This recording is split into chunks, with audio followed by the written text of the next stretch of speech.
But for me, and for a lot of people in the endurance space, this is the moments that make these challenges absolutely beautiful, because they bring these amazing moments of clarity. 684 kilometers, 43 hours, 20 minutes, 5,053 meters of climbing. There was pressure on this ride. There was lots of pressure, but in different ways. Sometimes a race environment brings it. Sometimes just going out at 5 a.m. on a Friday morning, 3 good blokes, knowing that you're going to go to the highest point of the UAE, turn around and come back. That can be enough.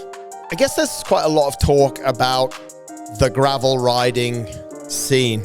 What is gravel? What sort of bikes were we on? The difference of what these bikes can do, where it can take you, things you can see, fun you can have, adventures you can enjoy is absolutely huge.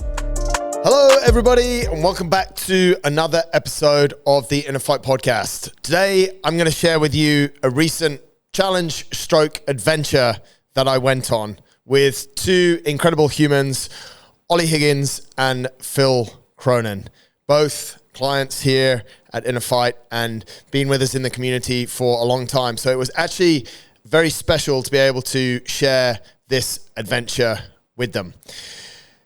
Where did it come from is something that I've been asked a number of times. Actually, the route that we took from InnerFight to Jebel Jais is a route that I first started working on during lockdown. And in 2022, Rob Jones and I cycled it from the top of Jebel Jais back to InnerFight.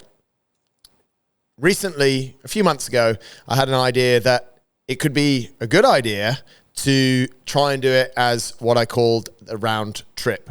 So to start InnerFight and go to the top of Jebel Jais and come back.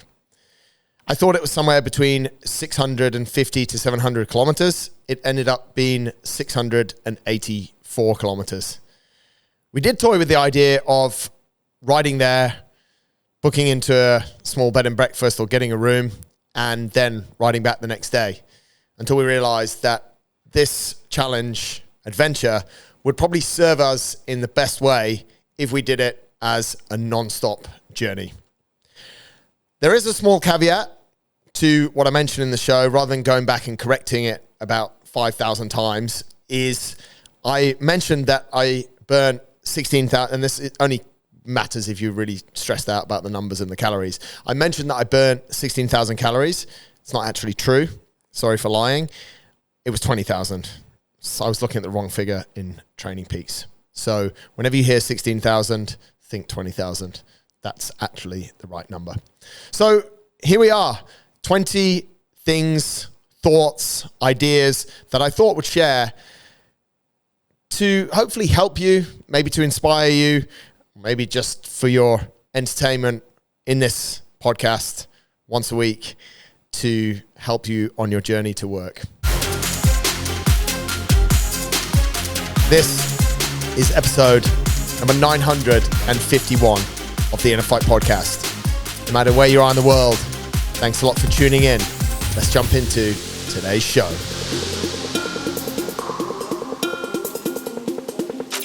...684 kilometers, 43 hours, 20 minutes, 5,053 meters of climbing, and probably more interesting, and for some people a lot more important, 16,138 calories consumed.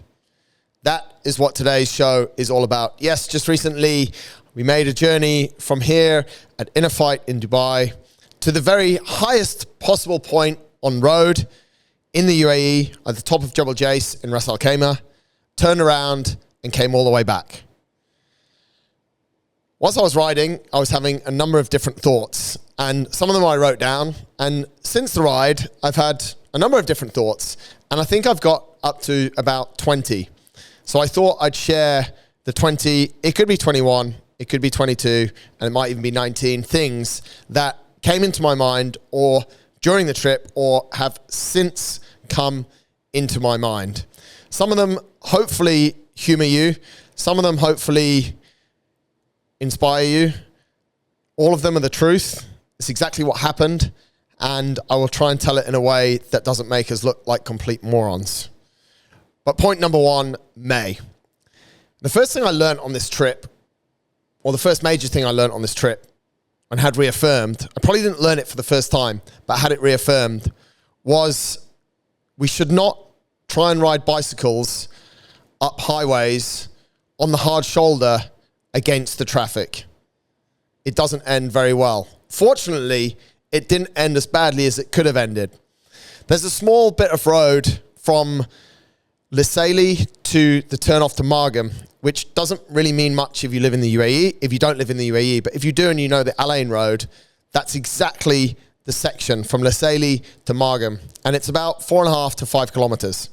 We actually didn't plan to ride on this section of the road because that would have been quite stupid. However, when we got to the section, we got on the gravel patch, which we were supposed to ride on, and it was fully sand. So what I said to the guys, and it was completely my idea, is I said, well, it's only a few K. Let's go up the hard shoulder. This is a 4-lane highway. The speed limit's 120, so they're going 140. Let's go up the hard shoulder, but we'll stay well over to the left-hand side, and everything will be just fine because the traffic is coming towards us. Sadly, I've done this once before, and it wasn't a good idea then either because it was in the night. However, a few minutes into it, a police car passed us and flashed us. We didn't actually have another solution aside from get off our bikes and push them for 4K. So we kept pedaling. And about 2Ks later, the police car nearly knocked us over as it screeched to a halt. The guy got out, started aggressively asking us, which is completely right, aggressively asking us what the hell we were doing and to give him our Emirates ID. Fast forward about half an hour, we'd had our Emirates IDs scanned or taken away from us. We'd had a picture with our bikes in which we were smiling. We'd had all sorts of discussions with the police officer. He'd called his manager to see if what we were doing was all right. He'd asked us where we're from. Ollie told him that he was from England. Phil told him that he was from Ireland. And I thought I'd be funny and tell him that I was from Jumeirah, which is a small area, suburb of Dubai, which actually made the guy laugh. He also told us that he wanted to confiscate our bikes and that we'd have to put them all in the back of his Toyota Land Cruiser. And you can imagine how the discussion went. The guy's English wasn't great. We were just 60 kilometers into our ride, which, as you heard in my intro, was supposed to be closer to 700 kilometers the morning of the first day. And we're facing a fine and also getting our bikes confiscated. After the 30 minutes, some use of my very poor and broken Arabic, some smiles, and literally begging for forgiveness, the policeman said, fine, no. And we thought that was quite a good result. But he was trying to tell us another word, but he only knew it in Arabic. So he told us to wait for a couple of seconds whilst he Googled it on his phone. And we were all the time prompting him. We were saying, no, you'll just give us a warning. Everything will be fine. We won't do it again. And we'll push our bikes for the rest of the way on the Al Ain road. And he got a little bit irritated and he got his phone out and he started Googling the Arabic word. And then he quite proudly came back to us and said, it's a warning. So we managed to get off with a warning, but point number one is please do not ride the wrong way up a highway. I don't think I'll do that again. Point number two, and is a question that maybe is on the thoughts of many people, and some people have asked me this, some people don't bother asking anymore, which is great, is why the hell would I want to ride from InnerFight 684 kilometers for 43 hours, climbing 5,000 meters and burning 6,000 calories? What is the point in that? And to be honest, there's nothing too deep and meaningful here. I saw it as going out for a ride with some friends. I actually initially planned to go on my own, but thankfully Ollie was looking for something to do that weekend. He picked the weekend actually, and we managed to persuade Phil to borrow a bike off Stevie, and we were a three. We just wanted to go out and have some fun and have a little bit of an adventure. In 2022, my friend Rob Jones and I had ridden back from the top of Jebel Jais and actually enjoyed the route quite a lot. It was a route that we'd originally built with the thought of running it 350 kilometers, and we shelved that at one point maybe not forever, but it's on the shelf. And in 2022, we rode back, which took 23 hours. And I wanted to then, as an adventure, ride there and back. And as I said, Ollie was looking for an adventure. We managed to persuade Phil that it was a good idea. And to be honest, the idea excited me. It was going to be a fun day or so out, a great adventure on a gravel bike, across roads, across sand, across gravel, through wadis, all sorts of interesting, through quarries, all sorts of interesting terrain. And it's something that I was able to focus on, train for, and more so as the event got closer, I just woke up pretty much every day thinking about it and excited about it. And I think for a lot of people that are looking for goals, sometimes we're told that we should have goals that scare us, and we're told all different things. But I think if it's something that is going to make you better, then there has to be, and is worthwhile doing, there has to be a certain amount of excitement.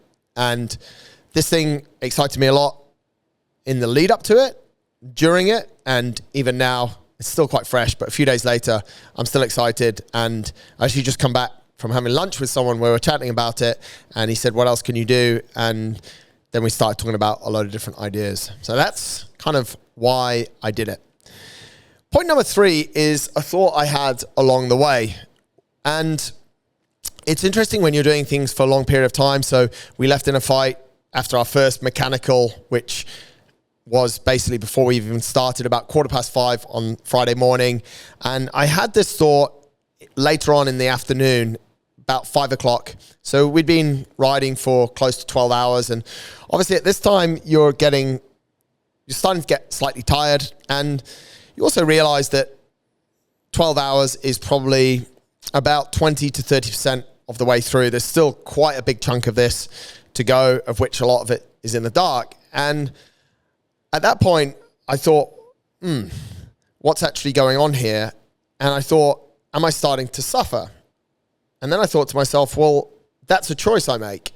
I can either embrace it, I can enjoy it, I can keep smiling, because ultimately I chose to be there. So my third point is that suffering is, in these situations, is actually optional. You don't have to be there. And I thought to myself, if I really don't want to be here, I can just stop or get a lift home or figure out how to get home, or I could just stop and go to sleep for 12 hours if I wanted to, or find somewhere to go to sleep. And I could either continue when I woke up or not continue. And it sort of provoked a lot of really interesting thoughts about how people suffer, why people suffer, and sometimes people suffer out of their own choice, and I totally respect and understand that. But when we're talking about endurance events and challenges such as these, and a lot of situations in our life, we choose the suffering. It's optional because we chose to be there. And if we choose the right reasons, which I spoke about my reasons in point 2, to be in the situations that we're in, then actually there's not a huge amount of suffering. It's just a state of mind. That one could be a whole other podcast. Point number 4 is a little bit of an admin issue. And I had a couple of admin issues, to be totally honest. I chose to take with me some Precision Hydration carb powder. And I packed it quite tight in sandwich bags, sealed them up, made sure they were wrapped super tight. And basically, by lunchtime on the first day, so around 100, 150K in, I went to get something out of my frame bag and everything was covered in carbohydrate powder. And I'm not sure everyone's used carbohydrate powder, but with a little bit of water, it goes super sticky and quite gross. And so all of my bits and pieces that were in my frame bag and all of my hands were covered in sticky carb powder, which is a bit of a nightmare, to be honest, because there's no real way of washing it or anything like that.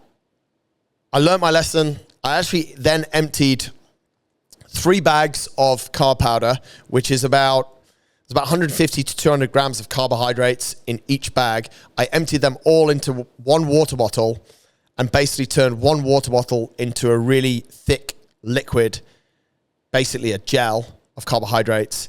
And long story short, I ended up throwing half half of it away on the second day. My learning here is, I guess, twofold. I don't think I would take carbohydrates again on this sort of trip. And if I did, because I had a similar issue when I was riding the migration gravel race in Kenya where carb powder leaked out of my bag. If I was taking carb powder again, I would vacuum seal it in my vacuum sealer so that hopefully, but I don't think I'd even trust that it would stay sealed. So maybe I would just skip carb powder. But yeah, it makes a horrendous mess. And I actually just cleaned out my frame bag last night and it was still quite sticky. Point number 5 is 2 points. Ollie definitely has the best ability I've seen, or definitely the best of the three of us, to be able to take a power nap. This guy would sit down for something to eat, he'd slip his shoes off, he'd eat, he'd go very quiet, and the next minute he's having a power nap. Anywhere between 3 to about 15 to 20 minutes. Second point on power naps, maybe I've got a third one later, but second point for the time being it was quite an interesting situation. We pulled up to a juice vendor. It was like a caravan, and we got juice from him, and he had AstroTurf grass outside the front, lots of cars passing by to take a drive-by juice, and literally I laid down on my back with my helmet on. And it's actually another point, sleeping with a helmet on flat on the floor is actually super comfortable because it puts your head in a really good position. And I just closed my eyes for two minutes, and literally, well, I think it was about 2 minutes, and I sat up, and then Ollie and Phil were also asleep on the artificial grass. So power naps outside juice vans at about 11 p.m. near Cat Springs is quite unique. And I can't imagine what all the punters that were taking a drive-by juice were thinking. But Ollie definitely has the best ability of all of us to power nap. Point number 6 is I'm now in a state of daily ulnar nerve flossing, which is a lot about, if you're watching the video version, trying to get your fingers up, the old reverse glasses. I've lost the feeling in my right hand pretty much in 3 of my 4 fingers, and I've lost the strength in my left hand. So stuff like taking caps off toothpaste, washing up liquid pumps is all a huge challenge at the moment. But I've had this before, and like anything that's nervy, if you floss the nerve and you open up the pathways, you can normally restore the feeling. It has, however, this time given me a huge appreciation. I have a client who I work with who had a stroke about 18 months ago and has a lot of nerve damage down the left-hand side of his body. And so not having full feeling in my hand has given me a lot of appreciation, and I guess you could say a bit of empathy of what he is going through or goes through on a daily basis as well. It's not nice. The learning here is if you do get nerve damage, then try and address it as fast as possible. I had a situation actually with my old man who he had a little bit of nerve damage, a little bit of carpal tunnel syndrome, which is basically where the nerve gets trapped through the wrist. And we've done a lot of exercises with him and actually made him pain-free, because he was waking up in the night with a lot of, it just feels like pins and needles, the nerviness, and which is what I'm getting as well at the moment, which is not super great because it does wake you up in the night, but a massive appreciation. And if you are starting to feel any nerve issues, not just feeling nervous, but if you're actually starting to feel any genuine nerve issues, most of them, unless it's from something like a stroke or an accident and where the nerves have actually been permanently damaged, most of them, if you work on it, it'll come back. I'm on day 3 at the moment, or day 3 at the moment, and it gets a little bit better when I do the exercises. I always believe that more is better because I'm a little bit stupid like that sometimes, but the doctor that I saw online said just do the exercises twice a day and be patient with it. So lots of weird exercises going on at the moment to try and get the feeling back in my hands. Point number 7 is a little bit related to, I guess you could say, one of the criteria that I have for clients that I coach. I have 7 different criteria for people that I coach, that I work with, and I have a little bit of a subjective scoring system where every 3 to 6 months, and I know that's a big gap, but there's a reason behind that, which I could go into another time. Every 3 to 6 months, I'll actually do a scoring of where my clients are at or where I'm at with them. And point number one is that they get it, which is a very hard thing to measure. Like, what does it mean that someone gets it? For me, most of the time, it's a gut feeling. Is this person on the same page or on a similar page as me? Do they understand? Do they get our values? Do they get what we're trying to do? Do they get what's going on here in the said situation? That's also super important for challenges, expeditions, adventures, call it what you will, life partners maybe as well. And that applies in this situation. I knew that we would have absolutely no issues, the three of us, Phil, Ollie, and myself, no matter how long this challenge went on for, because these guys just get it. And it proved itself over and over. If someone said they needed water, no one had a problem to stop. If someone said they were hungry, no one had a problem to stop. If someone said they had a problem, no one had a problem to help them or to stop. It's good to do stuff with people that just get it. And that's from everything from our social life, our sports life, to our work life. Sometimes people might say in their work life, they can't choose who they work with. I would argue you don't have to work anywhere. You choose where you work. It's great to hang out and do stuff, to coach people and to do adventures with people who get it. I think that's a super important point. A few hours from the end, we did a little bit of a summary on what our best sweet meal was and our best savory meal was. We actually did it on our last stop where we had a sweet meal, which I'll come to in a second. But our best savory meal was in a place called Madam, in a restaurant called Lemon, which is absolutely the most random place and the most random restaurant we've probably ever been in. And they gave us some meat and some chicken shawarma, and it was absolutely incredible. So if you're ever in a place called Madam, you need to go to a restaurant called Lemon, which is completely out of character. It shouldn't be there. It's actually probably one of the cheapest Arabic Lebanese restaurants that I've ever been to. It was presented immaculately. The waiter was super polite, and that was definitely our best savory meal. A few hours later, we pulled into Lusaili, which is about from the gym, it's about 40 kilometers up Al Qudra Road, and then you turn left, and we pulled into a coffee shop, which we'd actually been to on a few training rides, and on their menu, they had something called a chocolate pocket sandwich. And during our training rides, we'd never really had the balls or the inclination to order one of these chocolate pocket sandwiches because we were always there at like 7:30 in the morning and probably didn't feel that we'd actually ridden long enough or hard enough to deserve one.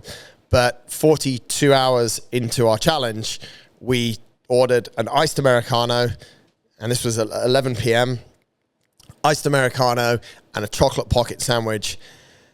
It's really hard to describe the chocolate pocket sandwich.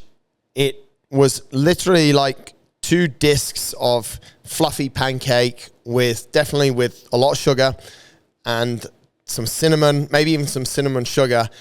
And in the middle, there was just this layer of Nutella. And it was absolutely incredible. I'm not sure if it was because it was 44 hours in, 11 p.m., or if it was actually very good. I'm not sure if we should go back to confirm or not.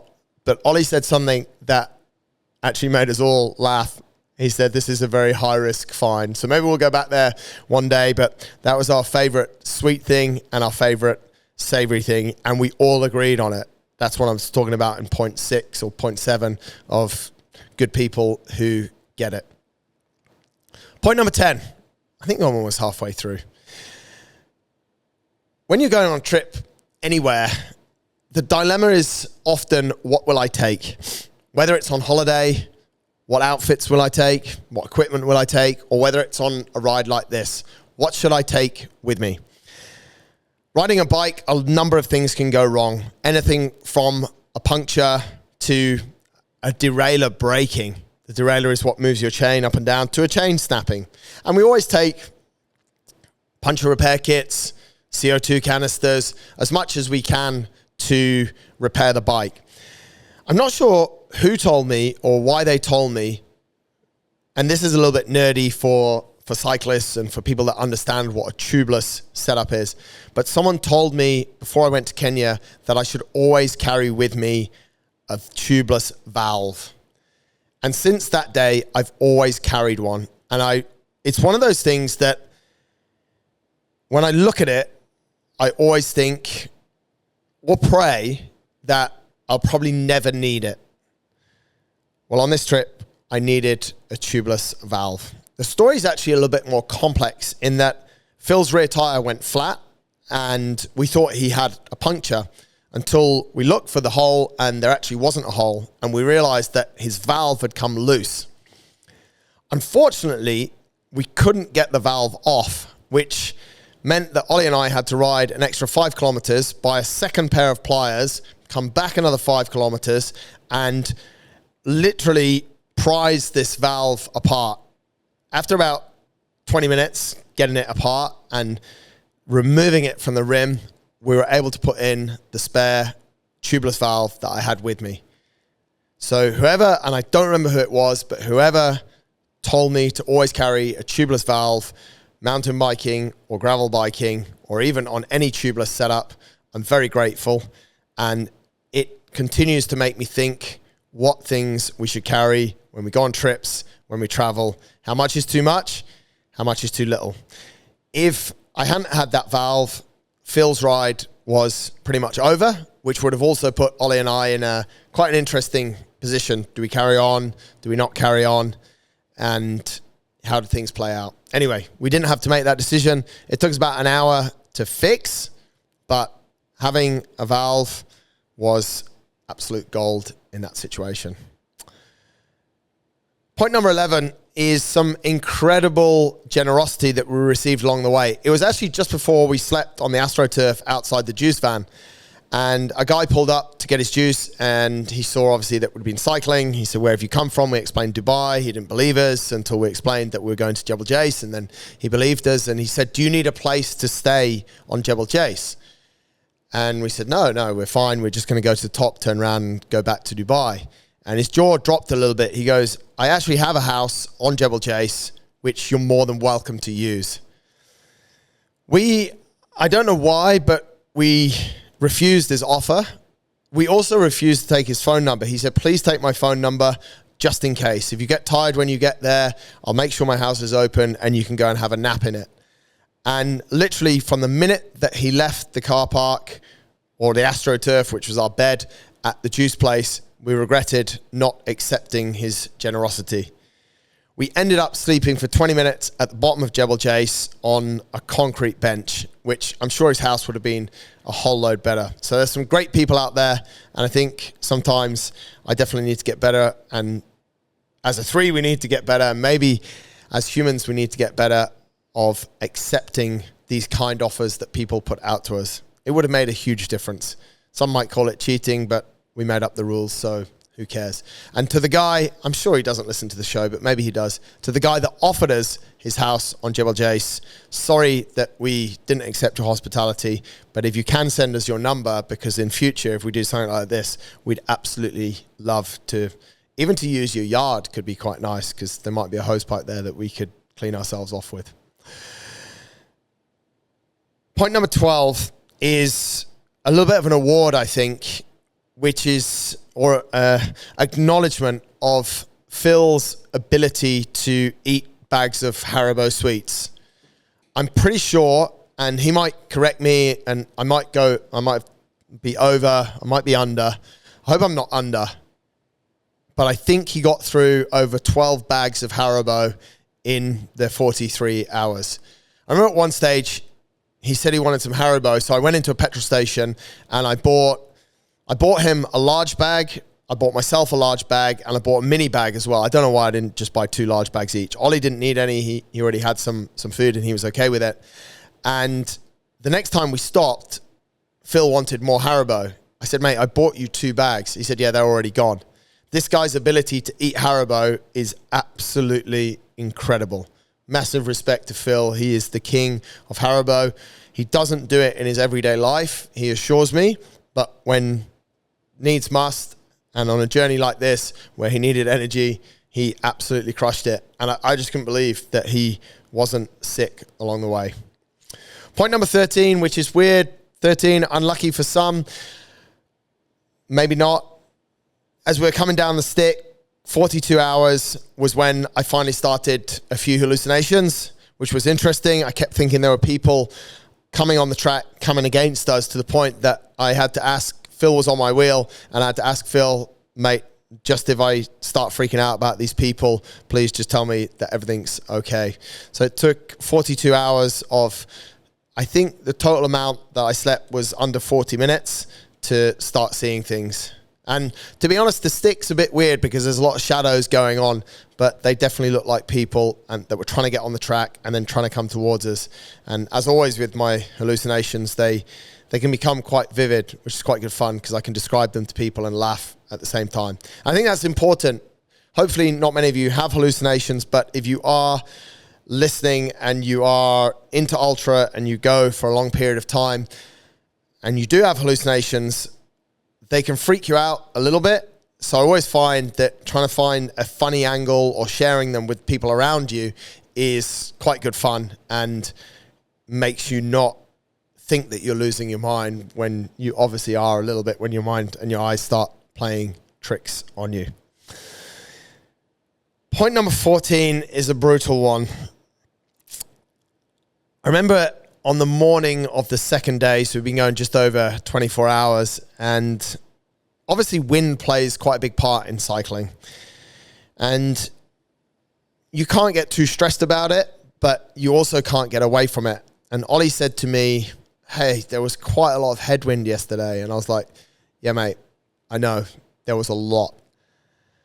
There was a lot of headwind on this trip. And I actually knew that before we started because of the way that the prevailing winds go and how they turn and the way that the route went. I knew that I predicted that for about 75% of our time, we'd actually be riding into headwinds, which can play a little bit with your mind. It can play a little bit with your motivation, and it definitely plays a little bit with your legs because you have to push a little bit harder or you just go super slow and therefore you ride for longer. So either way, your legs are getting punched a little bit harder.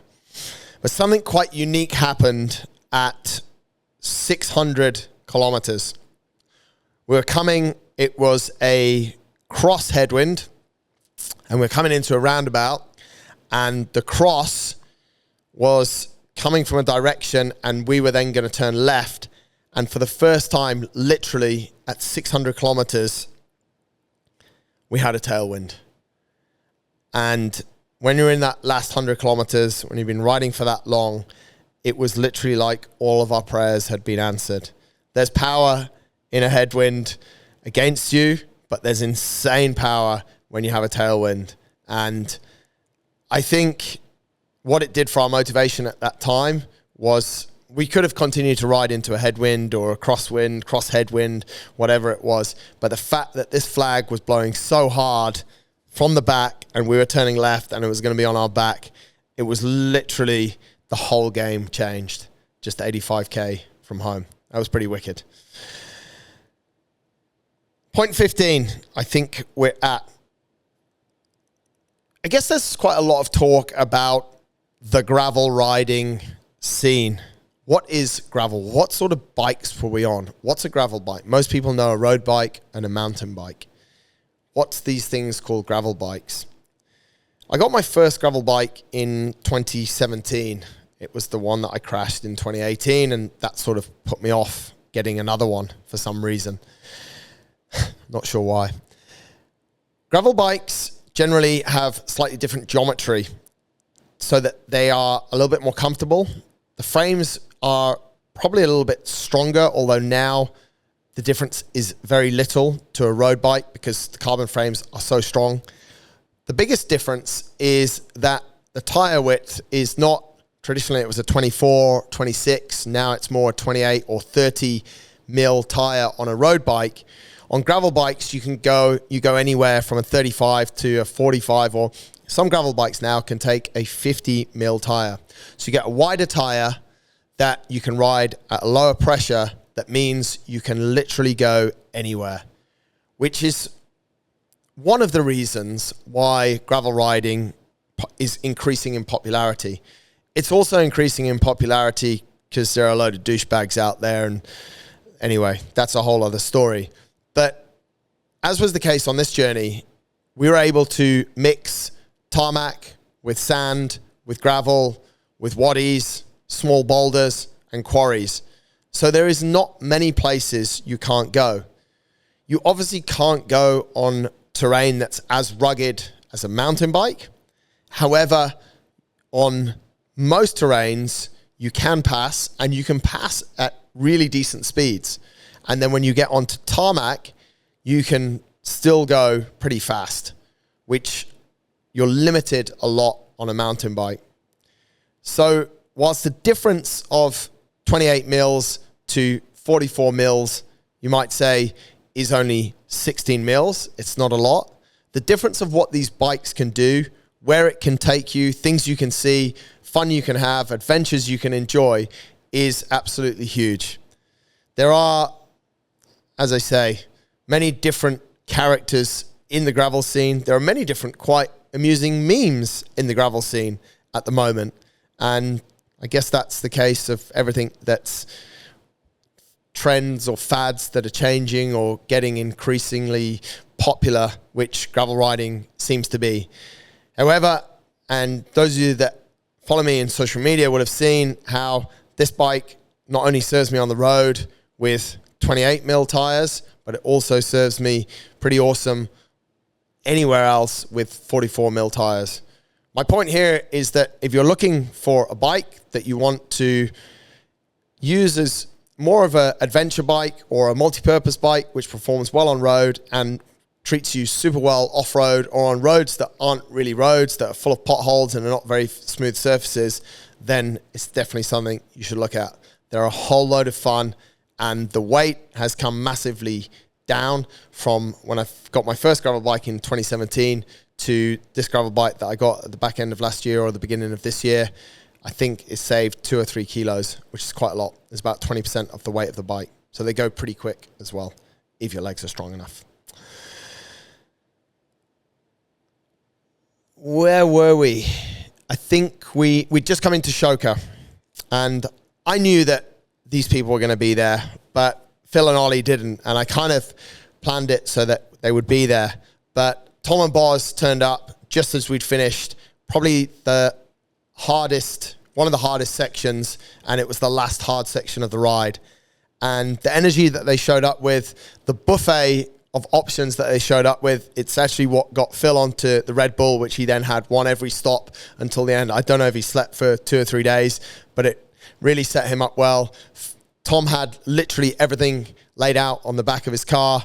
Boz, who's quite heavily pregnant, had made the trip out, and their energy, their attitude, their jokes, some of them, as I said, the Boz are probably not good to repeat on cameras or on podcasts, but their whole attitude was just absolutely incredible. And the way that they lifted us up for that last bit of the ride was sensational. We also got a nice lift at about 5K before them, where we saw a couple of InnerFight endurance clients, Taco and Chris, who were camping in Wadi Shoka to go for a run the next day, and they sort of shouted across the wadi at us, and we managed to stop and have a quick chat with them. But huge thanks to them. We also saw Afshan and Lulua at the bottom of Jebel Jais, who gave us some nice energy. But for Tom and Boz to drive out, get us cold drinks. Tom even got us a Magnum ice cream, which I'm not sure the last time I had a Magnum ice cream, but they're absolutely incredible. This is not really a nutrition podcast, is it? We've had chocolate pocket sandwich, Haribo, and Magnum ice creams. And yeah, I won't tell you how we replaced those 16,000 calories, but to have them there was absolutely awesome. Why do I share that point? They drove a 3-hour round trip to spend 5 minutes with us, and it gave Phil energy from a Red Bull, but it gave us some incredible energy. A small amount of time with the right energy at the right time can literally change someone's day, someone's challenge, someone's life. And we all have it in us.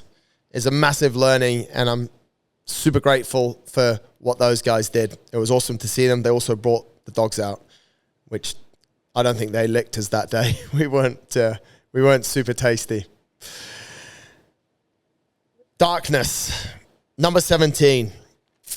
As you reach close to the top of Jebel Jais, there is the last 5 kilometers where no cars are allowed. And this gave us a really unique opportunity. We needed to save power on our bike lights, so we turned them all off. The moon was at something like 20 or 25% that night, so it wasn't very light, and there's not many street lights there.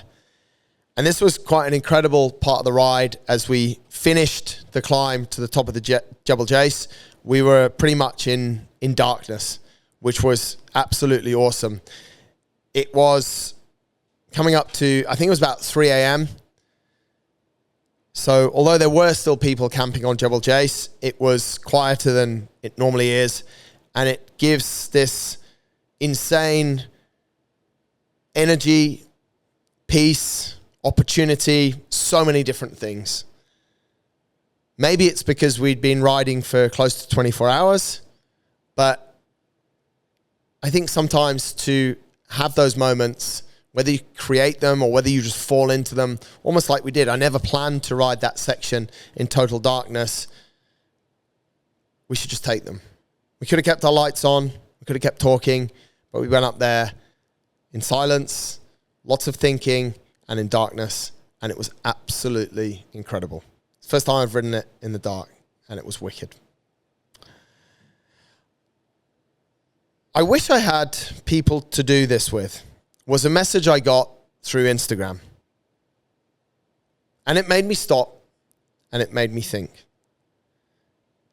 It's not about having people to do things with. That shouldn't be what holds you back. I actually thought back to my journey when I got that message. I thought back to my journey in cycling, my journey in endurance, my journey in ultra cycling. I thought about the amount of days that I used to spend driving on my own to Jebel Hafit, to Jebel Jais, all different parts of the UAE, sometimes different parts of the world, to ride my bike, to have adventures on my own.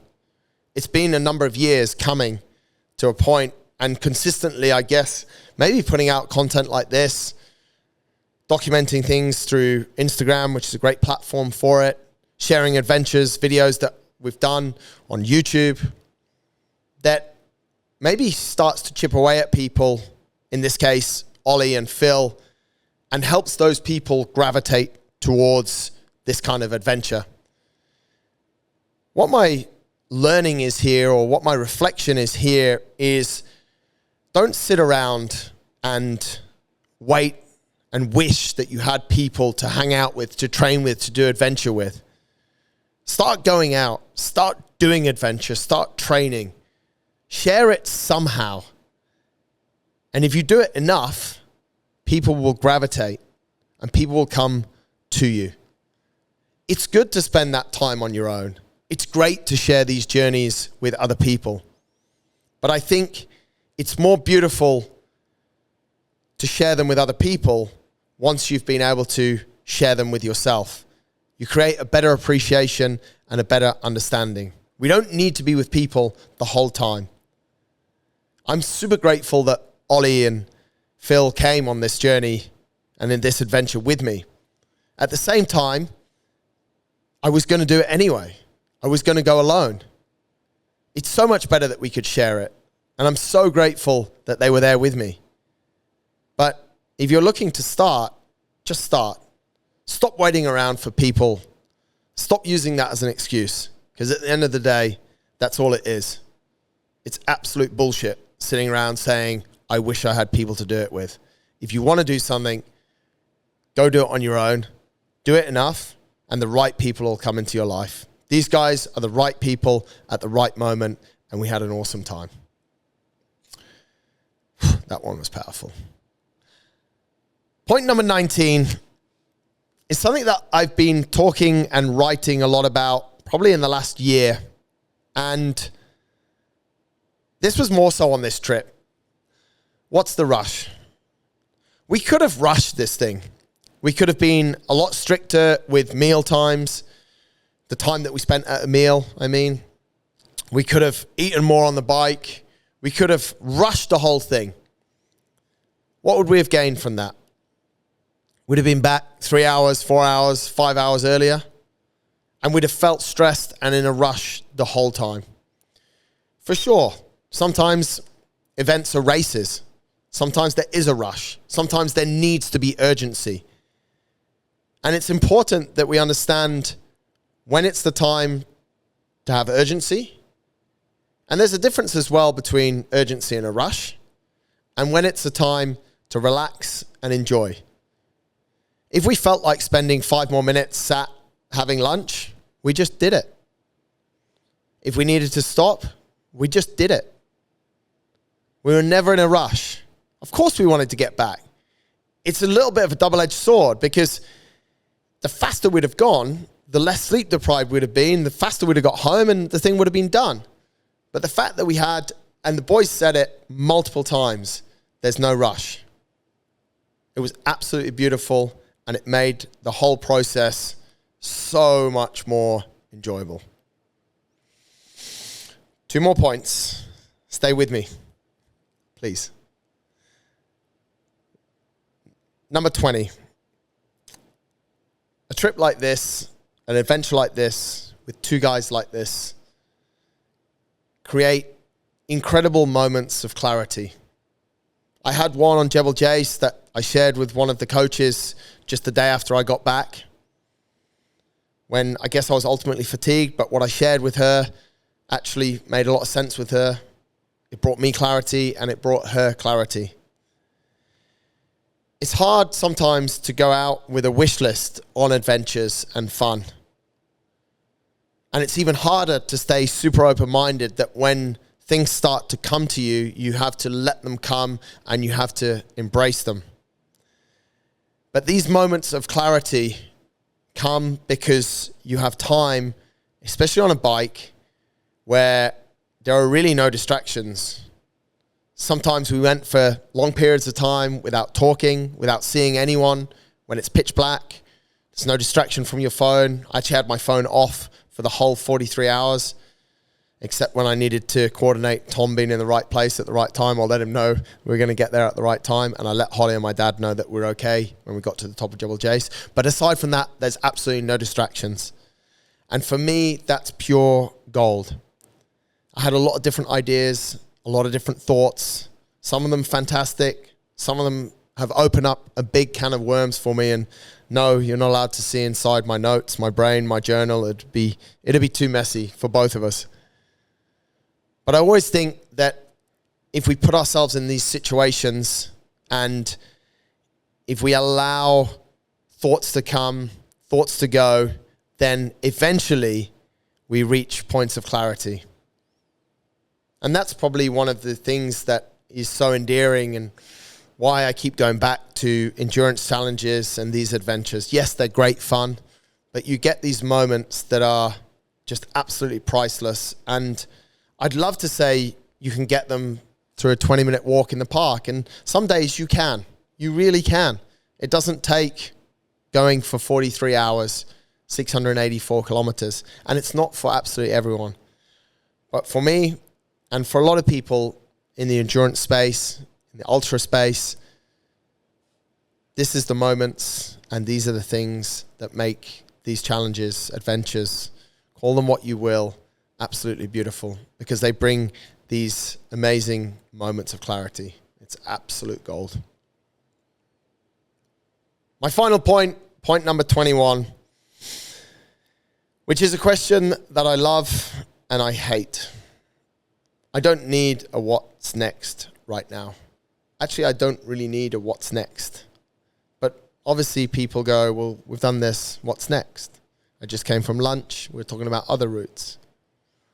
And I actually had a moment of clarity and a thought about what's next. Because I put this show together, a lot of it, as I said, probably 10 of the 20 points came to me during the ride in these moments of clarity. The thing that's next is just like this one. Adventure, fun, and something that excites me. I really hope it's the same for Ollie and Phil.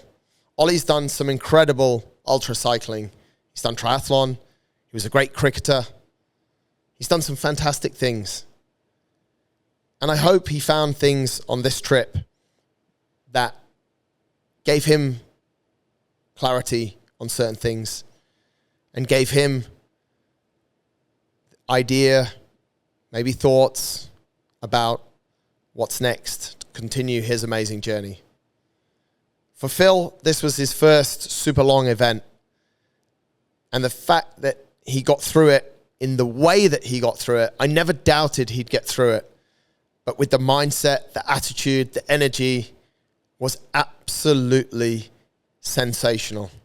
I have so much respect for him as I do for Ollie. And I'm sure these guys, I hope these guys, but I'm sure as well that they will continue to look for fun and for adventure. Sometimes it will be a race. Sometimes there will be a clock. Sometimes there'll be a lot more pressure. There was pressure on this ride. There was lots of pressure, but in different ways. Sometimes a race environment brings it. Sometimes just going out at 5 a.m. on a Friday morning with 3 good blokes, a GPS route on a Garmin, the clothes that you stand up in, knowing that you're going to go to the highest point of the UAE, turn around and come back, that can be enough. It's early still. They're my learnings. Hopefully they're useful to you. I think it's been useful to me. I'm sure there'll be more as I think about it. Thank you to everyone who sent us a message before the challenge, and thank you for all of the kind messages that we've had since. We truly appreciate it, and we hope that by what we did, and I think I speak for the other 2 fellas as well, I hope that by what we did somehow helps people to think about what they're doing. And if that means it motivates you and inspires you to do something else, or if you can just take one of these 21 points into an area or multiple areas of your life and become what we say at InnerFight, a little bit better at life, then those 43 hours, 684 kilometers, 5,053 meters, and the 16,138 calories were more than worth it. Thanks a lot for listening. Thanks to Ollie. Thanks to Phil. Thanks to all of the InnerFight team. And thanks, as always, to Holly and my dad. Much love, guys. Thank you.